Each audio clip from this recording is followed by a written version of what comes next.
Ladies and gentlemen, boys and girls, people of all fandoms, welcome to the Ferret Raccoon podcast, episode 75.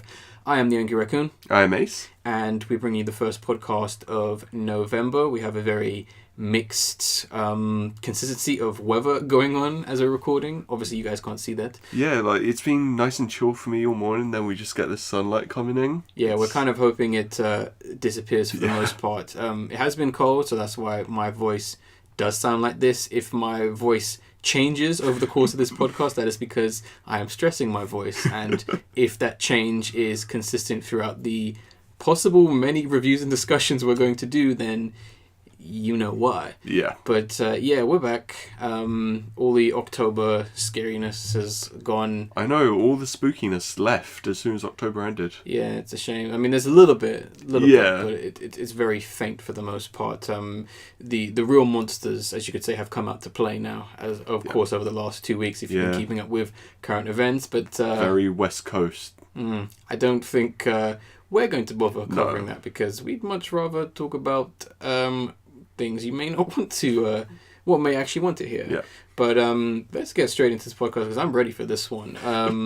I gotta ask, Ace, how have you been over the last 2 weeks or so? I mean, pretty good. It's honestly, the last 2 weeks have kind of blurred together. I've had a very weird mixed sleep schedule because I've been reading a lot, like a mixture of essays and everything, and then I realised, oh shit, it's 5 a.m. And then the next week seems to go by. See, I have that, but with anime. Fair do. But yeah, I've been trying to understand a bunch of things that I don't fully understand yet. Just educate myself a bit more on that, and I just lose time doing it. Okay. But I did manage to find some time to watch a few films and watch a show. Mm-hmm. First one being the Pokemon 20th movie, I Choose You. I Choose You. Yeah. Outside of a few little good bits, it was major nostalgia bait, and yeah, I didn't like it, but a lot of it. There were just a few bits I liked, and that was it. Okay. Overall, it felt, I don't want to say pandering, because I didn't get any fan pandering from this, more like it was baiting me to like it, and I was like, no. Okay. I did get a cool promotional Pikachu card, though, that's wearing Ash's new hat. Oh, you mean the one right behind me? Yeah. Yeah.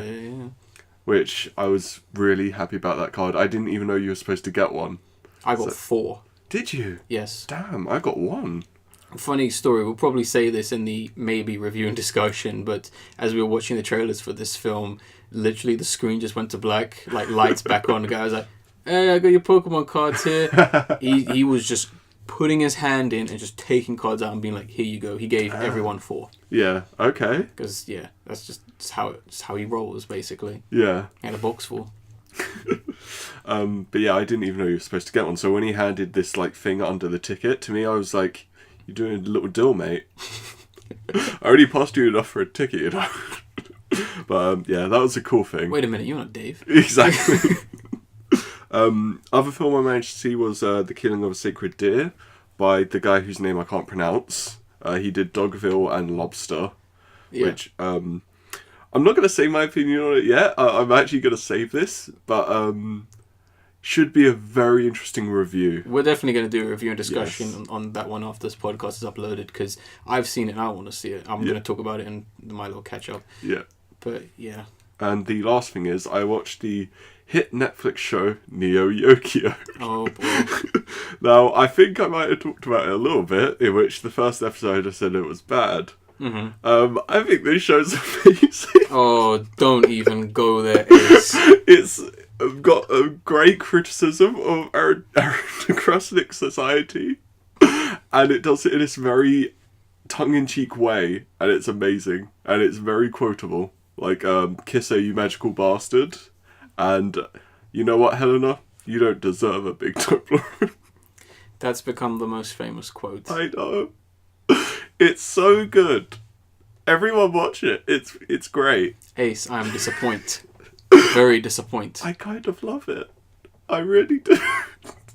Not even in an ironic way. I'm telling this guy to watch all these good, critically acclaimed animes, and he's over here watching New Yokio. Jeez. Yeah, so that's my big recommendation. That's really it. And that show put a big smile on my face every time I watched it. 6 episodes of pure joy. You best hope I don't ever do some kind of poll vote to vote for the favourite character, the best person on the podcast, because I have a feeling you might come up last, Ace, based on some of the things you've said. I think I have a very, very normal opinion that everyone agrees with. I don't know about that. Well, let's see what you've been up to so far, Raccoon. I did a lot. I watched too many films. Yeah, I could kind of tell. I watched too many films. I went on a bit of a rampage, and I had to stop myself come Friday because it was like, hey, look at your wallet. Yeah. So yeah, the first one I watched, I'll start with the old one. I watched Her. Which is, nice, yeah. Not, I was going to say Spike Lee for a sec. Spike Jones? Spike Jones, I think. Directed that. Fantastic film. Beautiful. I loved every bit. It doesn't even feel like a 2 hour long film. No, I know. It's perfectly paced. But you know what it actually feels like, and this might sound weird. Yeah. It sounds like a TV made film. Yeah. That was made in their time period future. That's what it feels like. It feels like it's a TV movie that was on TV in their world or reality, just because it's so real. It feels real, and it's perfect. It nails everything. Very surprised to see Chris Pratt in the film. Yeah, exactly. I was like, is that Chris Pratt? Oh, yeah. You know. But some of the voice actors shocked me as well. Oh, yeah. I was very surprised to hear quite a few of them. We won't go into spoilers as to who they're playing and all that, but love this film. It's fantastic. I know. It was amazing. Really good film. And let's go into some of the newer ones. So finally, this was like quite high on my most wanted list. We have It Comes at Night. Okay. This film shocked me with its DVD release because I wasn't expecting it so soon. And also, if you are going to pick up the DVD/Blu-ray, do not look at the back of the cover until you have watched the film, because it has one of those remember this bit from the film kind of cover. There's only one image, but still, it's better if you don't look at it. Love this film. Okay. This film was really good. It's literally the definition of a survival horror. Interesting. That's what I would say it is. It's literally a survival horror, because it's just simple. Just like so simple for plot. Just literally, it's a family just living in a house, just surviving something. Okay. And things happen. Because I remember we were going to see this. But it literally ended before. It vanished. Yeah. Which was very disappointing. It felt like it was in cinema as long as Pokemon I Choose You was. Yeah, which was like 2 days. Yeah. Really good film. It's probably going to be one of my favourite films of the year. So if you get the chance, watch before the year is up. Another film I'd recommend watching before the year is up, despite the fact it's technically the 2016 film, but we didn't get it until this year. My Life as a Courgette. Oh yeah, that's on Amazon Prime at the moment. Watch it. Yeah. This is a really surprisingly good stop motion French animated film, which actually surprised me as to what it was actually about, because I didn't know what it was about. Okay. I'm not going to spoil it actually, but all I'm going to say is about a bunch of kids in an orphanage. Okay. That's all I'm going to say. The trailer does not actually tell you what it's really about. Yeah, because that's actually on my the next film on my watch list after the assassination of Jesse James by the coward Robert Ford. Okay. Yeah. So yeah, those are my next 2 films. It is definitely worth a watch. Yeah. It's I was happy that it was a good film, but I love the way the film handles itself. Okay. It handles itself so well, given what the film is actually about, and I give it so much props and respect for that. It's kind of a shame it didn't win Oscar for the Best Picture, because I think it definitely needs to be it deserved to be in running for it. Okay. The only downside to this film is it's really short. How long is it? It's like 1 hour and 6 minutes.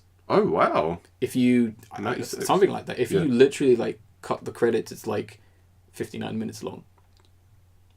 That's got long credits then. No, actually, I think it's 1 hour and 4 minutes, something like that. Oh, okay. Because I literally remember the film, the credits literally appearing at the 59-minute mark. Damn.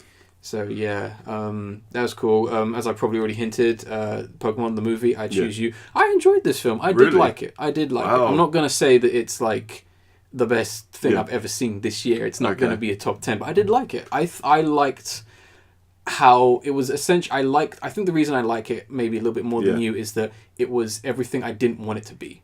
Okay. If you listen to us talk about the trailer, I had some things where I was like, I don't want this to happen. I don't want the film to do this, and I'm glad that they did it. One example being, despite the fact it has all the generations of Pokemon, they didn't shove them all in your face. I like the fact that it was every now and then you saw a Pokemon from that generation. It wasn't distracting. It still felt like the beginning of Ash's story. Okay. That's one thing I was like, oh, I'll give him props for that. I like that. And I like the fact that the story was small. Yeah. It was a small but epic story, not to spoil anything. I like that. Another film, it's an old one, but we might do a review and discussion. I do want to do a review and discussion because I have some funny things to say about it. Thor Ragnarok. Oh, yes. This film is fun. Yeah. That's what I'm going to say right now. It feels like two people directed it. Yeah.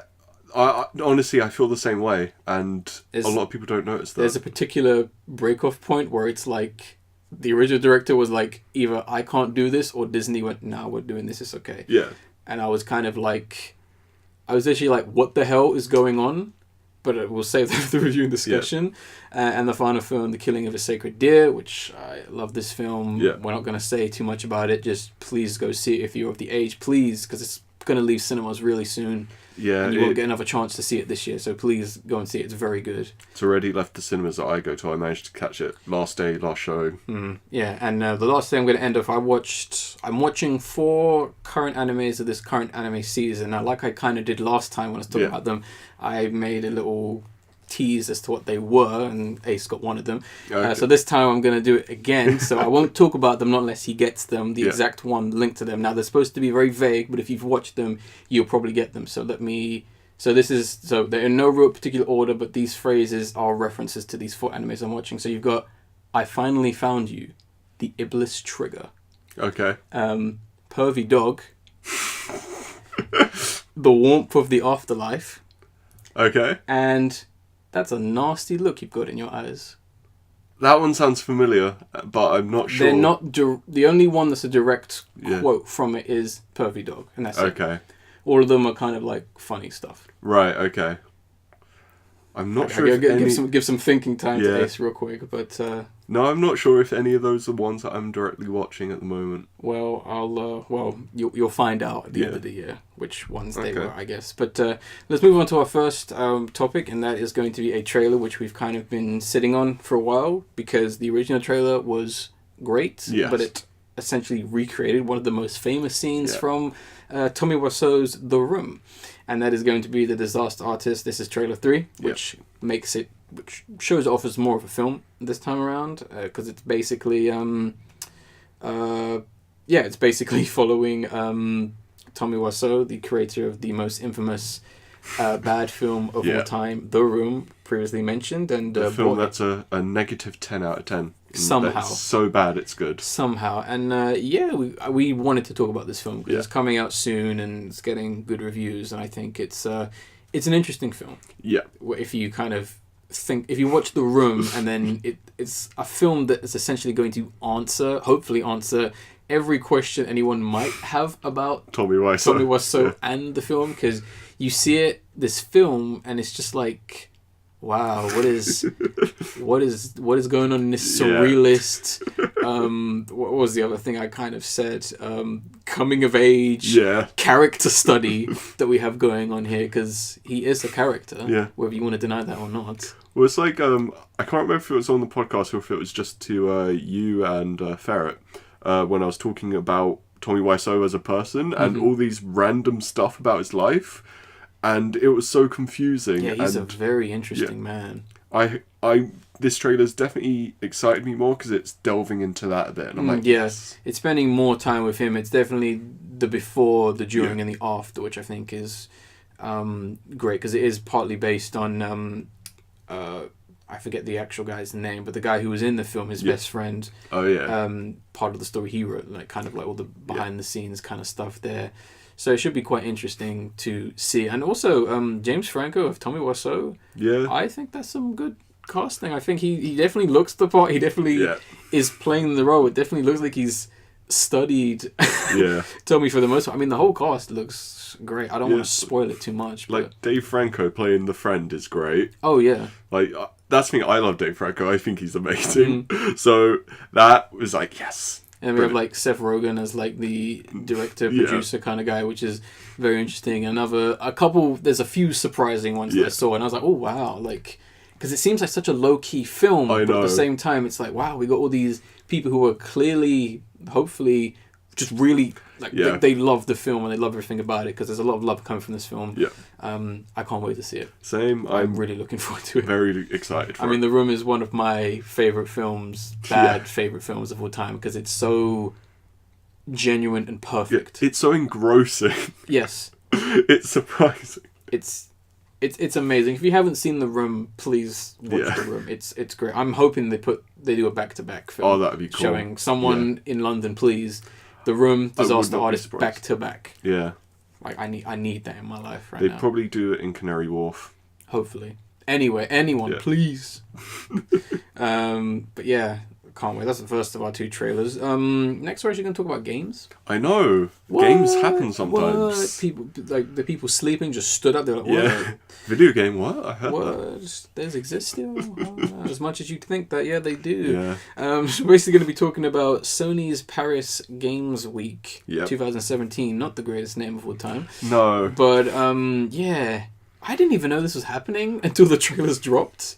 That's it. I only found out because I saw one trailer from like some weird, I can't even remember who sent it to me, and then it led me onto this rabbit hole and I was like, oh yeah, this happened. Fair enough, but I mean, because they did show trailers for a lot of things, we're only going to talk about the ones, that we're interested in. Yeah. So, and that got our attention for the most part during Sony's massive ego stroke for the most part. Yeah, just a bit. Yeah, whatever. But who'd like to go first? Would you like to talk about a game, or should I? Go ahead. So Spelunky 2. Yes, that's on my list. Yeah, obviously first one is great. It's considered amazing, and obviously we didn't get gameplay in this one. That's. But considering how the previous one is, we already know what type of gameplay we're getting. Oh yeah. And it at least hints to be that you're playing the character's daughter. Yeah. And it's going to be on the moon. Yeah, which is great. Brilliant. Great. I'm excited about that. I'm just pleased that there's another one because I think it's definitely one of those kinds of games that really deserves a sequel. It's play the original, please. Yeah, pure great game design. Yeah, just simple, straightforward, just a game. You know what I mean? Very surprised that Sony even gave it that kind of attention, but I can't really complain if it's going to be a good game. Do you want to go next one? I'm going to go with the big one here. Last of Us 2. Oh, not part 2. 2. Yeah. Excuse me, pretentious arseholes. It's 2.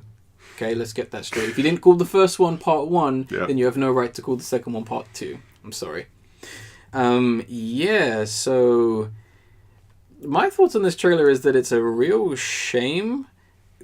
Because looking at this trailer, I was thinking, damn, I could really do with some new characters in The Last of Us. Yeah. I could do with actually following a new protagonist. I'm done with Alien Joe. I don't care anymore. And I mean, it's kind of cool. I mean, these ones aren't interesting in any means, but at the same time, the potential for something interesting and new is there. It's just a shame that they're not really doing anything about it. Because I can tell you right now, these characters wouldn't even get a chapter. Yeah, probably not. Unless one of them is somehow linked to Ellie. Like it's their parent or it's the baby or something that people speculate Ellie has. Yeah. Who's saying that? Oh, trust me, it's one of the biggest theories about Last of Us Part 2. Yeah. Nah, you people dumb. So yeah. Yeah, and I mean, but the thing I didn't like about this trailer, because I didn't like this trailer at all, is that it's so over the top. I know. Jeez. I mean, here's the thing. I like The Last of Us. I'm not going to say it's the greatest thing of all time. I like The Last of Us. I think it's a fun game. But the problem is The Last of Us isn't about brutal murder. Okay, so this is where me and you differ. Because my favourite bit in The Last of Us is the punching. I've talked about this. It's the best part for me. But that's in terms of like gameplay and that. Yeah. What I'm getting when it comes to narrative, I don't give a shit. Yeah, this is what I'm getting at. I'm not saying, I don't like violence in my video games. What I'm saying is, I don't like this. Well, let me finish. What I'm saying is, the game is more about survival, the fear of survival, all that kind of stuff. And this trailer is more interested in graphics and shocking the player as opposed to actually making a game. And I don't want to sit there playing this game, a 5-minute scene of some people strangling and cutting people's throats. It's like, no, if you're gonna do a long cinematic cutscene, advance the fucking story. Just do a film then, if you want. Which they are, but they can't get off the ground. Jeez. They are. That's. Yeah. We even said this on the previous podcast when I was with Tourette's and Recess. The reason why there's even the Tomb Raider trailer is to beat The Last of Us and Uncharted to the punch, because they're really struggling to make those films. You know, so many people have been attached to it, and they're just like, no. They keep asking Seth Rogen to make the Uncharted film, and he's like, no. Yeah, exactly. Even though Uncharted would be the easiest, just copy Indiana Jones, make it modern. It would be a sheer hit. Like, you'd be dumb not to make a film like that, but I don't know. That's the problem I have with this. It's just Naughty Dog is just being pretentious once again, and I kind of miss it when they used to make games. Well, they're too mature now to make games. Apparently so. I mean, I'm not one of those people who are like, oh no, get Naughty Dog to make Crash. Naughty Dog have made it very clear they want nothing to do with Crash or anything from the past. If they could, they would erase everything from Uncharted. Yeah. If they could. And as much as some people are not going to like that, it's true. You ask, 'cause most of them people aren't even still there. And if you've actually seen the Naughty Dog studio, it's a shell of their former self. At least Uncharted 4 had some gameplay in there. In that one scene. Oh, that one scene. On the TV. I do kind of like how the Uncharted games, as much as I do like I mainly like the first two. The third one is, it's fine. Okay. I do like how they do somewhat kind of progressively get worse. Oh god. Yeah. Really aggressive there, guys. I'm just punching things. Sorry about that. They somewhat progressively get worse over time. I mean, the second one is the best one, but after a certain point in the second one, it's like, ooh, downhill. I'd say the first one's the worst one, and then the rest I don't care. Because the first one's gameplay is so terrible. The first one is the worst one. The second one is the best. Third one is just the next two are just sequels. Let's be honest, they're just sequels, guys. Nothing special. You want to hit them with one? Yeah. So Monster Hunter World. Yes. Obviously, that's my key pick from E3, or at least one of them. Mm-hmm. I've never played a Monster Hunter game before, but I'm happy one's coming to a console, and I just like how it looks and how the gameplay looks. And, there's actual contextual environment things. I don't know if it's going to be in a lot of places or if it's just very specific. But I like that in games. I'm sure the millions of fans can definitely tell you about the series. I mean, all I have to say is I'm in. Yeah, same. Trailer sold me. I'm in, and I mean also with loot boxes being a hot topic, I'm glad that they're pretty much like, we ain't doing that. Yeah, we don't want to hamper the experience. It's something along the lines of what they said. Basically, no. Yeah, it's not what the game's about. Exactly. Simply put, maybe because the team making Monster Hunter World is a Japanese-based team as opposed to a Western-based team. I don't know, that might have something to do with it. I know there's a lot of Japanese games with ridiculous microtransactions. Ridiculous microtransactions, yes, that's where a lot of the mobile and smaller based games, of course, come from. But at the same time, those are optional. Obviously, loot boxes are, but the way some people are presenting loot boxes, it's almost as if they're essential. Yeah, but I wouldn't generalize based on nationality. No. I'm not. That's not what I'm implying. That's just one theory. Although there are tons of cases where I think some nations have just done it better. I wouldn't say that. Silent Hill. What? What do you mean by Silent Hill? Just as a game, or as a series? There's been some trash. Silent Hill has only really been good in the right hands. When people who don't have any kind of respect for anything to do with subtlety or horror, being a bunch of assholes from parts of America, come in and just shit talk. Yeah. That's where my theory comes into play. It doesn't apply to everything, of course. Not. Yeah. It's very equally, although it's very specific things. Oh, of course, yeah. I'm not trying to say Japan does it better than America, because that is not the case. We're all equal here, guys. All I'm saying is there are cases where that just happens. The West does it better than Japan sometimes. Japan does it better than the West. It just happens. All I'm saying with this game is, given the differences, they're probably just like, nah. Yeah. I'm just happy they're putting gameplay first. That's what you need. That's what everyone should do. Exactly. To be honest. I'm gonna hit him off with one. I got the next ones are actually quite quick. Do you have any more? Yeah, I've got kind of 2-3-ish, but they're small mentions. Okay, well, I'm gonna do my next one. Hong Kong Massacre. Yeah, that was one of mine. Yeah, this is Sony's answer to Jordan Storm does, or Devolver Digital's not making Hotline Miami 3. Yeah, so I've actually got written down here, based on the description and what it was shown, I've called this game Super Hotline Miami, because it's literally Hotline Miami but slow-mo. All I basically put was, we have entered the gungeon and Darkwood. Try again. I think because it's in slow-mo, they understand that it, if it was... Sorry, I'm trying to phrase it right. Like in Hotline Miami, where it's pure, like, real-time action, you couldn't do that with gunplay properly. It's very instant death. In this, it's slow-mo, like super hot. So it works. I would have had a problem if it's real-time action. Because it would have been nothing. And everything would be very muddy and you wouldn't be able to see anything from the art direction standpoint. And also, just play Max Payne 3. Yeah, to a degree. Simply put, just play Max Payne 3. Because that game is great. And anyone who tells you it isn't can go away. But yeah, I think it's okay. It could have been a lot worse. It's nothing special compared to what people are actually doing with top-down. Yeah. Hotline Miami and Darkwood and Door Kickers are three of the best at the moment. Enter the Gungeon as well. Yeah, I still haven't played that, so I can't say. Please play that game. It's pretty good. Yeah, you got one next, don't you? Yeah, so the next one obviously being Guacamelee 2. Yeah. Obviously it looks a lot like the first one. I don't know any actual changes or anything.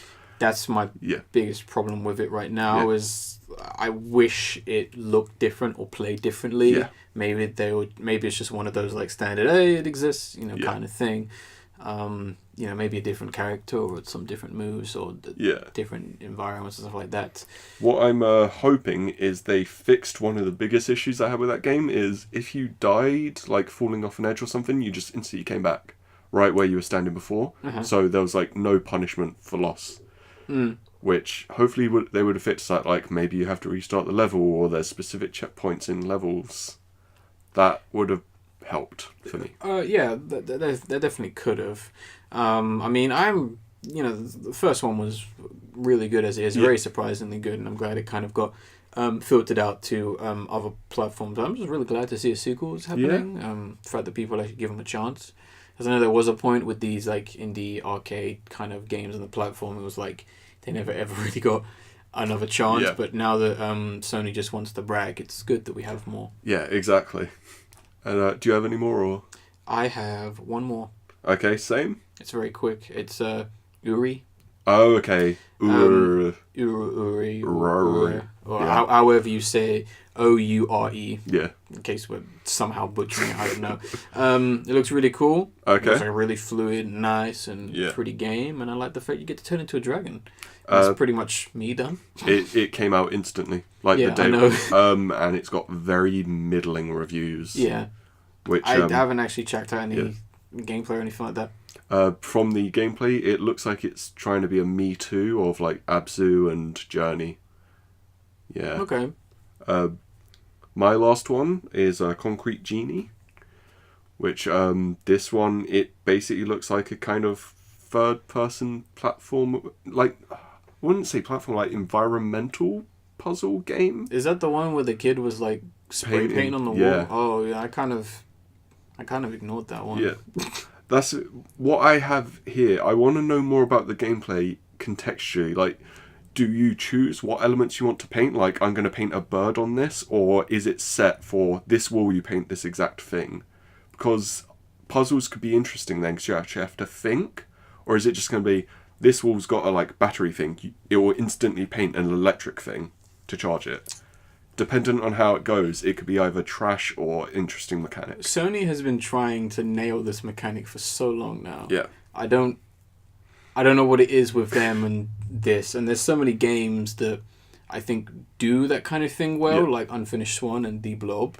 Yeah. Obviously, they're not quite the same, but there was this other kid where this other one where this kid was like, it's like set in Africa and he can like go on the walls like in A Link Between Worlds, and yeah. And there was another one where this woman turned into a shadow. Oh yeah. And I'm just like, what is it with Sony and trying to nail this whole you can do it on the wall subgenre of gaming that they can't just get right or something. I think the people at Sony just really like walls. So when someone has a game that uses the wall as a mechanic, they're like, we need this game. Well, that's what it feels like. It feels like they're seeing some kind of technology, graphic-based thing they just haven't mastered, and they're just like, oh, we've got to master it somehow. It's the new wall tech. If you don't have wall tech, you're nothing. I mean, I guess, but I'm just like... I mean, I just ignored it because it's like Jet Set Radio. Yeah. Like, I just want to know, is it contextual or do you choose? Like, I just want to know, is the game going to be good? Basically. Because it could go either way, dependent on how the mechanic actually works. Oh, yeah. It could really sink it. Exactly. But yeah, we pretty much covered everything we wanted to talk about. Obviously, there was a ton of things. In the description and download link, you'll be able to find... Sony was nice enough to link all the videos and stuff they covered on their website. Yeah. So you can go watch all the trailers for yourself and figure out which ones you like. And if there are any we forgot about, I guess you could let us know with our email, raccoonplusfriends@gmail.com. Hit us up, let us know if you agree with us on some of these opinions, especially The Last of Us 2 or... Yeah. You know, you're like, hey, how come you didn't talk about this game or that, you know? Because I wouldn't have even talked about Last of Us 2. It wasn't on my list. I was surprised you did. Yeah, I wasn't. I was just like, let's see what these clowns are doing, basically. Yeah. And it was just like, oh, God. Because I watched it, I was like, nah, I'm okay. Oh, my voice is already going. Like, whew. It's a ticking clock with this voice, unfortunately. Yeah. Let's move on to our final trailer in our next section. I believe you have this one, Ace. Yeah, so here we have a trailer for I, Tonya, which is based on the real life of ice skater Tonya Harding, starring Margot Robbie, which she looks like she's doing well. Her performance is pretty good as far as the trailer's gone. I think it looks fun, but... It's one of those films of, I'm not going to go right out to see it. Like, I have to see this. It'd be like... I just have to see I, Tonya. Yeah, it's like, maybe I'll catch it at some point. I can't continue with my life without I, Tonya. Yeah, it's like, I can't really muster enthusiasm for this. I'm like, it'll probably be good. I know what you mean. I mean, the first thing that kind of bothers me, and it's... no one's real fault other than the fact that I think Margot Robbie is pretty much getting typecast at this point. Yeah. Unfortunately, as crazy person. Yeah. Wolf of Wall Street, Suicide Squad, now this. And also she's playing, apparently, Manson's wife in Is she? Quentin Tarantino's next film about the Manson murders. Damn. Apparently she is playing him, which is... It's fine. I mean, she's a great actress, I think, given the good role, given the correct role. She looks like Tonya a little bit, which is, you know, fine. But yeah, like much like you, the film looks alright. Yeah. I mean, I'm just happy it's based on one of my favourite sporting events. Yeah. Because I'm sorry, I'm cracking up, but that whole situation just makes me laugh. No, I know. It's like, how can you be that like angry and that jealous at the same time? We're not really gonna spoil it. I mean, the trailer kind of hints at it, but I guess look at the attack on Keegan in 1994. Yeah. Because like damn, where's my anime on that? Like, oh yeah, Yuri on Ice season 2. Yeah, exactly. You know what? I was half expecting something like that to happen in Yuri on Ice, given how tense things get. But yeah, it looks like it could be fun. It looks like it's definitely going to be one of those like, it's crazy things off the wall kind of stuff. I think even Margot Robbie's kind of narrating it, kind of talking to the camera, which is a bit odd, kind of getting into her psyche, which I guess could help get into the mindset of why this person did this. And like, is she actually doing the physical performancing like on ice skating? 'Cause if so, that's a pretty damn good feat. That I do not know. Okay. I guess it would depend on what she needs to do or what Margot Robbie can actually do. Yeah. Because if she does them and she does them great, that would be great physical performance. Because I can imagine, if anything, she would learn how to skate and spin. So we may get Margot Robbie just like, you know, pulling up to the rink and be like, oh, hey, I'm just ice skating. Yeah, or you see her spin around there, it cuts, so you just see the back of her. Oh, yeah. And it's like a man's body. Suddenly she has a beard, you know. With her hair, yeah. Yeah. You know, Margot's hair's not looking too great there. Is this Fan 4 stick again? Oh, no. Oh god, now I want to see this. Yeah, I think we kind of talked each other into it a bit more. Yeah, it's gonna be as big as a disaster. Almost, it might even be the same disaster as the whole situation with Justice League and having Superman digitally remove his beard, Moustache, and all that kind of stuff. yeah. Oh yeah, moustache. Oh, That's gonna be amazing. What a potential mess. A friend's bought me a ticket to that, so I kind of have to go now. You don't have to do anything. But they bought it for me, and I'm nice. Yeah, well, you rip it up and throw it back in their face. Nah. So, look forward to some interesting Justice League commentary. Oh yeah, on the director's cut. Oh yeah. Extended edition. Excuse me. It's going to be the Aquaman cut. They wish. DC wishes people want an Aquaman cut. Trust me, Aquaman is going to be so short. Yeah. Trust me, Aquaman is going to be hour 10 minutes. And that's the extended cut. Yeah. Oh, well, let's move on to our final general topic, which I think you have this one, don't you? Yeah. So Netflix, they've been doing a lot of crazy stuff at the moment, putting a lot of money into new projects for the next few years, which, it's pretty cool. They've fucked up with anime a bit. They need to stay the hell away from anime. Unless they simulcast it, don't fucking bother, because you're fucking up. Just don't touch any films. I mean, as long as you're not making animation, that's fine. If you want to buy the rights to them, that's fine. Yeah. But don't make any anime films. Don't make any anime adaptations. You should have learnt your lesson by now. I don't know. I still like their adaptation. You've literally had 2 strikes. I mean, I think you're out, guys. Come on. But Netflix has recently acquired the Millar world from comic book writer Mark Millar. Mm-hmm. It's the license for You gotta say Frank Miller, weren't you? Yeah, I know, I was.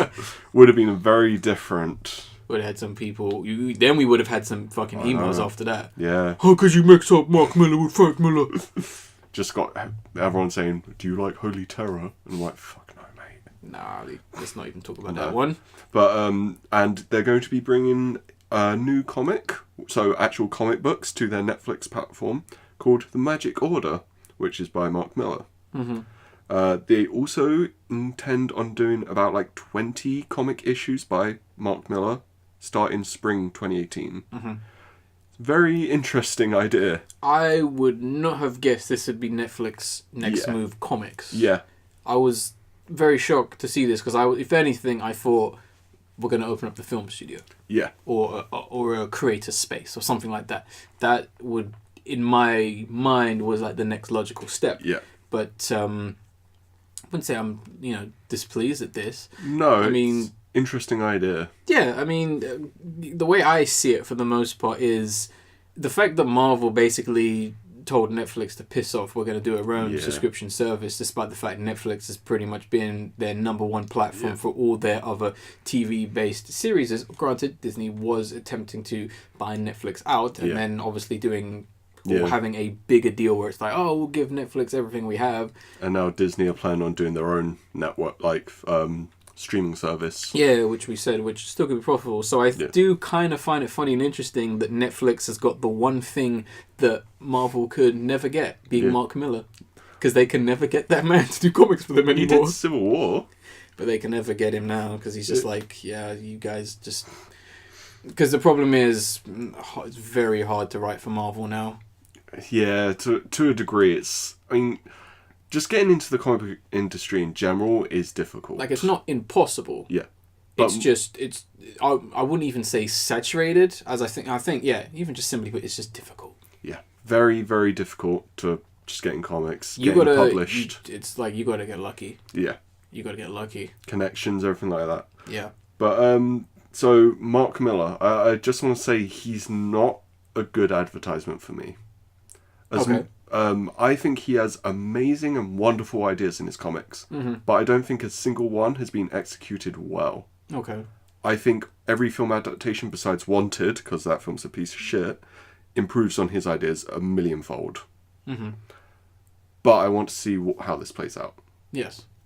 I think maybe with a little bit of poking by Netflix, just on the side with a stick, might form his material better. By poking, what essentially do you mean? Him actually getting some kind of help to write it, make it? Tiny bit. little bit, maybe a little bit of direction. Like, okay, here's how you actually pace a story, right? Because you're not that great. But if we're going to say this is just Netflix, I would be under the impression that people who work at Netflix aren't the people who make the content. They are the I'm holders. Like production. So you're hoping that they are going to get some people like that to help him out? Possibly. I don't exactly know. I'm just saying that maybe they can guide him a little bit. Because if that's the case, shouldn't we get someone else to do this? What do you mean, the comic or? Yeah. No, just give him some more direction. Sometimes the creator needs a little bit of guidance. Because I mean, I really enjoyed a lot of like Mark Millar's ideas and stuff like that.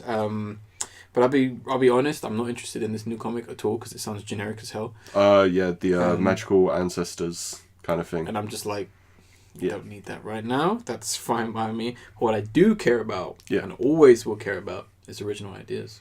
Yeah. And having just Netflix existing and being that given platform and a given chance for, at this point, almost anyone to get their vision, their ideas out. I have the utmost respect for Netflix. Sure, there's a massive global billion-dollar making industry, but at the same time, there is still that freedom. I mean, it does with Netflix. It does feel like you could just roll up to them and be like, "Hey, I got like a film that's only going to cost $2 million to make," and they would think about it. Yeah, they're like, okay, you know what I mean? This could work. They would think about it. They'd probably ask for your portfolio and go, "Okay, 1 million, we'll give you a shot." That's what it feels like to me, and I am happy. I mean, if this does help them make more comics and original stories, because I mean, this comic might not be fantastic, but it could be the starting point. A couple months from now, we may get one of the greatest comics ever written coming from Netflix because of this. Very possible. We don't know, and it's always good to take chances. Every single thing that you know and love was a chance. Yeah. And that's why you should always take them. And plus, considering how well Netflix has done to open up audiences to good material, this could expand comics to a bigger audience. Expand their minds. Do the one thing Marvel can't do. So, I mean, obviously, Marvel and DC, I believe they both have their own like online platform, like Crunchyroll, but for comics. Yes. But unless you're already in that audience, you're not going to care that much. No. And that's a big problem with advertising comics. Yeah, a young child is most likely going to watch Black Panther and go, I want to read a Black Panther comic, and not knowing where to start because there'll be 3 issues of Black Panther. Yeah. And considering there are like 2 different Black Panther series going on at the moment, I believe. Yeah. It's, you need to just simplify. I'll give DC props. Apart from Batman, everything's pretty much simple. Yeah. You want to read an Aquaman story, there is your Aquaman story right there. The new issue just came out this week. Want to read Green Lantern? There's Green Lantern. There's Red Lantern. Yeah. You can clearly see the difference between them. It's a different guy. Yeah. You want to read a different side of Batman? Yeah. Here's 5. Yeah, exactly. You know, because Batman is like 40% of DC now. Yeah. Actually, no, 60. Basically. Pretty much everything. Just Justice League gets shoved into Batman. That's how it goes now. It's called Batman Justice League, almost like Captain America Civil War. Yeah, pretty much. But I mean, I guess the real question is, that we can kind of speculate, is do you think DC could really even... Not DC, excuse me. Do you think Netflix could even break into the comic industry, given their size, given the fact that they have names behind them, Mark Millar, the lady who's illustrating, and obviously just Netflix is making a comic. You know, do you think they could even break it? Like, get into it? Possibly. I mean, as I said, I think because tons of people already have Netflix, more people are going to be like, oh, they have comics, I can check this out. In a kind of a why not kind of situation. Yeah. It's one of those cases, well, there's nothing I really want to watch at the moment, but I could read a comic. I'm hoping that is the case. Exactly, you kind of pretty much took the words out of my mouth. Yeah. That's basically what I would like to see is, just more people getting into more creative and original ideas for the most part. That's really what I want. That's why I kind of like this good yet weird venture. Yeah. For the most part. But yeah, it's cool. That's pretty much that's general topics. We've got a discussion we want to talk about, which is also kind of weird, involves Disney as well, which is quite fun. And that's essentially the possibility of 20th Century Fox essentially selling itself to Disney. Now, this is not confirmed. Yeah. It doesn't necessarily come under a theory, nor speculation. We don't necessarily know all the news, but essentially what has been said is that 20th Century Fox is possibly considering selling off all of its entertainment to Disney and essentially focusing on primarily sports and news. Yeah. Like I said, nothing's been confirmed as of this recording. We don't know what's going on. All that I know as far as update is that they've essentially tried to shoo it away, but apparently they are still in talks. Yeah. Because apparently the news got big and they said, oh no, we're not doing it anymore. But apparently they still are. They're just trying to keep it low key. They're just in talks, that's all. So I thought, so whether or not this actually happens, it's an incredibly interesting concept to actually think about. So it'd be perfect for discussion. So I just kind of wanted to talk about how this possible outcome would even work. Because it'd be a massive deal. It'd be kind of ridiculous to some degree. It would make Disney one of the most powerful things in the world. Yeah. I mean, I hate monopolies. I don't like corporates that have gone so big that they just own almost everything. Yeah. And that's an issue I have. Mm-hmm. But I can see some good things, and that's the thing. That's the problem. Yeah. That's the problem right there. Yeah. I kind of threw down some questions for you guys just to kind of get the ball rolling. I have a few questions of mine. Obviously, you have your own points to bring to the table. And obviously, in the description, you'll see the questions there so you can answer them. And also let us know, raccoonplusfriends.gmail.com. We would love to hear a lot more output, a lot more ideas, especially if you have some really wicked ideas that could actually legit work. Because I'm pretty sure, given the size of both these companies, we're going to miss and forget something. Yeah. Nothing's a bad idea. Everything's good. In theory, yes. Yeah. I guess the first question we can kind of ask is, obviously we are talking in the sense of if this actually happened or is going to happen. What films and TV series would you love Disney to essentially continue, either just leaving alone and just having them continue or changing it for the better? Okay. I have a few here. Yeah, go on. First one, this is one I think there's no way they wouldn't be able to touch. Oh, yeah. But I would want them to change things. Oh, and yeah. that would be The Simpsons. Mm-hmm. It still makes lots of money. It's not as popular as it once was. But the idea of, oh my god, Disney now has Simpsons and they're changing things. You know, like they do a new season of Simpsons. They end the current run, do something new. Yeah. Like Bart and Lisa are teenagers or something. That kind of thing. Now, as soon as you say that, I get worried because a couple of times Disney has done that. They've messed it up big time. I agree. Like, was Rugrats one or is that... No. That's Nickelodeon. Okay, yeah. What is it called? The Quack Pack, which essentially is a sequel, older story to DuckTales. Oh, where the yeah. kids are much older, and it was awful. Right, okay. Absolutely awful. Yeah. But I would be intrigued in some sort of change like that. That's interesting. Okay. I like that. The one I have, and although they are obvious, but I am very hell bent on it, it would be the X-Men series. Okay. Either you just cancel it forever, or you reboot it.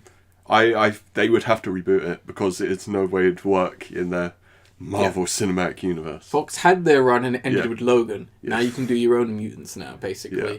That's the main one I would say. The same would be for the Alien series. Okay. Just end it. Just end it. Yeah. It doesn't. It can end on 3. Yeah. It doesn't need anything more. You know, when you guys re-release the DVD, you release 3 films. Yeah. That's what I would say. Because the problem with Fox is there isn't really too much I actually care about them other than the animated stuff, because everything that they do have, which is good, like Bob's Burgers, I leave it alone. Yeah, exactly. Like, there's no need for you to really touch that, you know, because they don't have that. Because the thing is, 20th Century Fox, they just own things. They haven't done anything. Yeah. Unlike Disney, who have actually got talented people to work under, they're willing to actually do things. They just tend to mess things up. Yeah. To be honest. One thing I definitely say alongside X-Men, Fantastic Four. Please make a good Fantastic Four film. Not even. No, there can be a good film. You just need to address it from the right point. No, Disney won't even buy back Fantastic Four. Yes, they would. Like, it's literally... They would say, you can have that. They're a family. That's when you, read the first, 50 Fantastic Four comics that came out. Those are amazing. Great sci-fi with a family twist. The problem is, as soon as you mention family, people start thinking about Fast and Furious. That's about family. Yeah. That is one of the greatest families in all of cinematic history. Fast and Furious is trash and everyone knows it. How can you say that? Ace, do you not understand? It's about family. But they won't see them again. That song is Sam Smith, right? No. Is it? Sam Smith didn't sing that. Someone else did. Whoever it is needs and to the slap other anyway. low-key rapper as well, who just comes in and just ruins any kind of subtlety to that song. It's terrible. It is terrible. Much like Fantastic Four. No, I kid. Throw you out the window. I kid. I like Fantastic Four. The problem is I don't like films about them. All the films are trash, that's why. No, I'm saying I don't like the idea of a film. I think it could work. I think a story can work. I don't think a film can. Fair enough. A series, yes. A film, no. Fantastic Four could be the sci-fi. Fantastic Four is so big and so powerful, you need more time. That's why you make it a sci-fi and not a superhero sci-fi. You make it a series, not a film, I say. Yeah, the effects would cost too much for series. It's not just about the money, Ace. But you're not looking at the right things. Also, one thing I really want to know is that if they do this, they would have the rights or the licenses to Planet of the Apes and Avatar. Yeah. You can throw the latter in the bin. Like, that would be, besides Star Wars, two of the biggest, like, sci-fi-ish franchises at the moment, which is kind of crazy. I wouldn't quite put Planet of the Apes there. I don't think it's as popular as, let's say, Avatar. Yeah, I'm not trying to discredit it. Cause comparative to other sci-fi at the moment. To some extent. I still think it's still, like, low-key. No. To some extent. But I get what you mean. Yeah. That would definitely... They'd have a lot more on the map, also, which would be great for the most part. We exhausted this question. I think I kind of have. Yeah. I'm still kind of because I'm looking at the things they actually kind of own, and it's just like, you guys don't have nothing. You just like take other people's stuff. Literally, the only other things I can really think of that I like, that I wouldn't want them to do anything with, is like Buffy and Angel, because those are finished. Just leave them. Yeah. And if you ever do something with Firefly, it will have to be a reboot because everyone's too old to continue. Just same world, different story. Yeah, that'd be great. That's all you can do with it. Unfortunately, it's been too long. And Serenity kind of ended it, so yeah, it's just it's not worth it. As much as I know the fans want it. Yeah. Trust me, guys, you don't want it. Yeah. You really don't want it. It won't be what you think. It's better if it just is where it is. I guess we kind of talked about this, but we can go into it. I guess we can kind of just say this is for the sake of people having their own things. What should Disney just straight up just cancel? Oh, I'm gonna say Family Guy. Yes, Family Guy. It's run its course far too long. I was literally shopping the other day and it was like Family Guy season 17 and I was What? like, oh my god. Are they pumping them out each year or something? I think they're doing 2 seasons a year. What the fuck? Which is, I think, more than The Simpsons. Yeah. Which is ridiculous because the show is just so easy to make. It's just get the animation software open, make fun of some kind of stereotype or racist thing, and then have an arm move every once in a while. Yeah, and then you're good. Make sure you piss someone off. Yeah, exactly. And then the episode's done. Yeah, pretty much. 2 things that they'd have to cancel or they'd have to sell would be Gotham and Lucifer, both based on DC properties. So what's Lucifer? It's based on Neil Gaiman. Apparently, it's a really good show. My mum and sister love it. I've never heard of it.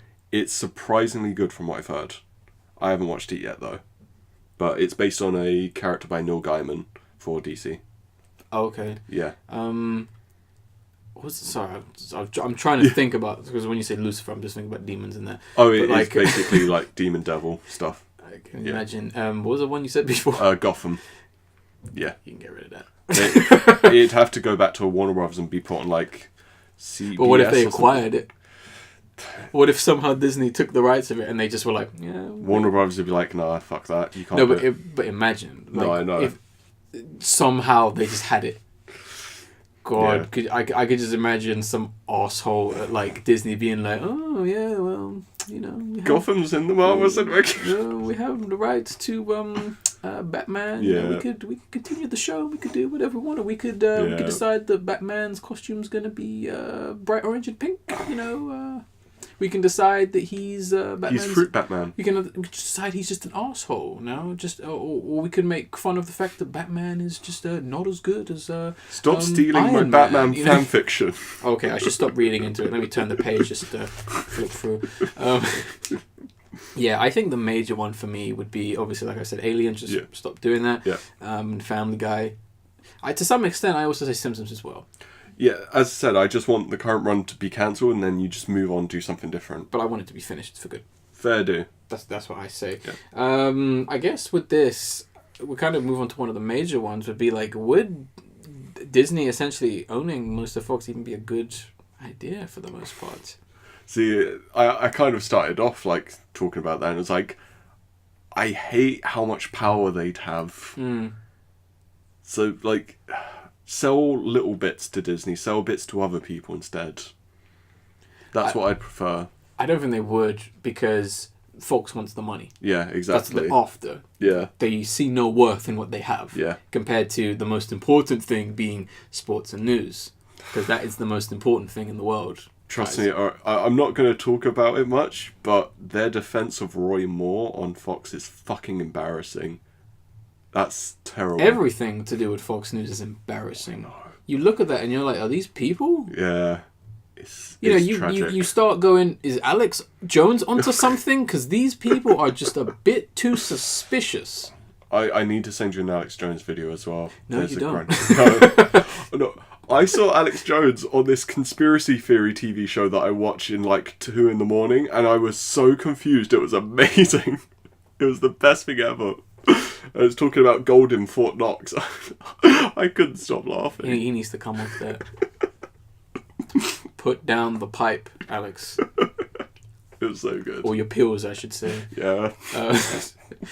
But yeah, I mean, I think it would be a good idea just for the fact that we would essentially get... We would get something new from some of these things. We get something a little bit more fresher. And I think ironically, we get a lot of freedom. Just the fact that Disney now owns a certain film that I like and will never do anything with it is a little bit more relaxing to me than having Fox owning it and just leaving it on a shelf and potentially, oh god, getting vicious there again, just spiting people about it. Yeah, you know what I mean? agree.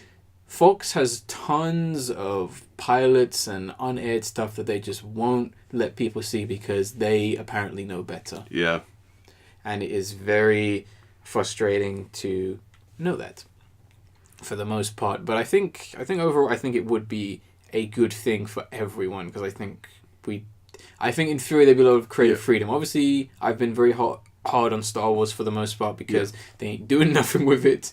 But at the same time, as of recently, obviously the director of Episode 8 is going to be doing an original trilogy that has nothing to do with it. And I was like, oh wow, you've actually learned that people don't actually want the same thing over and over again. You've actually learnt that people are, funny enough, already bored of Star Wars. And they announced there's going to be a live-action Star Wars TV show on their Disney streaming platform. Yeah, so that could be an interesting change. Kind of inevitable, but I have one word, and that's Rebels. Yeah, that's the thing. Like, I'm happy for a live-action one. I'm like, finally, live-action lightsabers on TV, not a film. Or Star Wars: The Clone Wars, the animated series. That's all you really need. I have problems. Everyone loves it, but I'm like, it's really pandering to a degree I don't like. Oh, it's because it's Star Wars. More pandering. You can't do anything that has Star Wars in the title and not have someone whip out their lightsaber like it's their dick. When girl R2-D2 comes on the show and girl Jar Jar comes on, that's when I have a problem. Well, the guy who did Samurai Jack, who animated most of that series, was not in charge of all the ideas. He was in charge of making the animation look as fantastic as possible. The animation is good. That's why it gets a pass. I'm not condoning... Writing is genuinely bad at sometimes. Well, that's why they got a guy who's good at animation to do good animation. Agree. And when they said, do you want to write something? He was like, no, I'm too busy with Samurai Jack.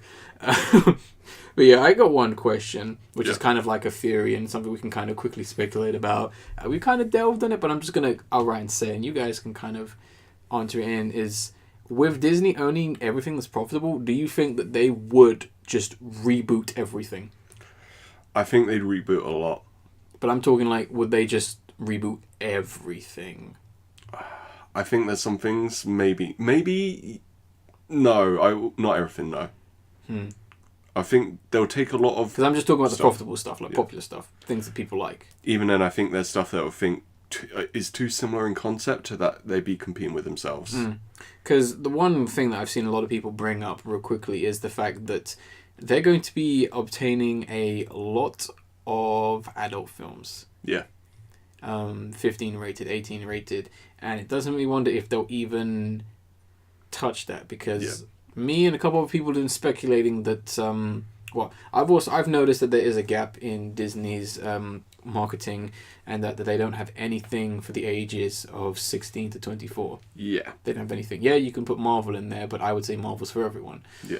They don't have anything for that demographic, and I think acquiring a bunch of 18 rated to 15 rated films, especially horror and more adult stuff, especially films like Logan and stuff like that, I think that would fit quite nicely and fill a massive gap. Yeah, but then there's also Disney as a brand. That's the thing. Exactly. That's why I suggest, or what people have been speculating, a subdivision. Yeah.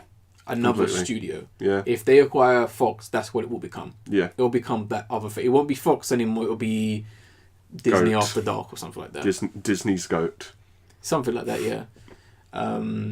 That's what I speculate, because I think they've kind of noticed that, because people watching their Marvel films kind of getting a bit bored of it now, and it's kind of like, that's your one kind of ticket. Most general, let's say 16 to 24-year-olds aren't going to go and see the Disney films anymore. Yeah. And if they don't care about Marvel, they ain't watching Disney. I think the last more adult thing was Saving Mr. Banks, as far as I can remember. But there was no violence in that, though. But they're adults. That means it's for adults. Yeah. I think that film was still rated like 12A. I know. It was just like some mild language. That's all it was, really. Fuck you, Walt Disney. No, fuck you, creator of Mary Poppins. I ain't selling mine. Oh man, that'll be funny. Yeah. But yeah, and that's pretty much gonna wrap up our podcast. We got the video of the episode, which is we're still keeping with trying to find a song for the most part to have it be, and that is Flying Lotus's Requisite. I can hardly say it because of my bloody voice. Yeah.